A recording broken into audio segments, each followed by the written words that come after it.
নাম কি? প্রহ্লাদ হালদার। হ্যাঁ, প্রহ্লাদ হালদার। আচ্ছা তুমি কোথায় থাকো? আমার নিবাস কুচুমড়াই, আমি চাকদা এই বুড়িগঙ্গায় মাছ টাছ ধরি। আচ্ছা, কি মাছ পাচ্ছ তো? আগে হতো না, এখন যে কাটানোর পর কিছু আমাদের হচ্ছে, রুটি রোজগার ভালোই হচ্ছে। তাই মানে কাটানোর পর? কাটানোর পর তাই এটা কি আর একটু ভালো করে কাটালে আরো ভালো হবে? মুখটা যদি কাটানো যায় হ্যাঁ। তাহলে 12 মাস জল থাকবে, আমাদের ইনকামটাও ভালো হবে। আচ্ছা। শুধু আমাদের না, চাষিদেরও সুবিধা হবে। কারণ চাষিদের কি সুবিধা?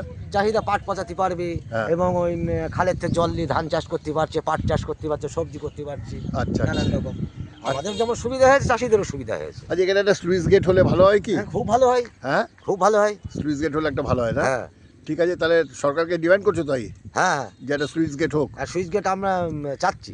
আচ্ছা আচ্ছা, এবং যাক, মাছ পাচ্ছ তোমরা? কত টাকার মাছ পাও মোটামুটি? যাক, আমাদের এখন হয় 1,500-2,000? কত না হলে হয়তো প্রায় 1000-এর কাছে চলে যায়। 1000 কাছে চলে যায়? বাহ, প্রতিদিন 1000 মানে তো মাস 30,000 টাকা। ভালো হ্যাঁ। ভালো, খুবই ভালো। ঠিক আছে, তোমরা ভালো থাকো। যত বুড়িগঙ্গা সংস্কার হওয়ার ফলে তো তোমরা আনন্দে আছো। ঠিক আছে, থ্যাংক ইউ। মুখটা কাটালে আরো ভালো থাকবো।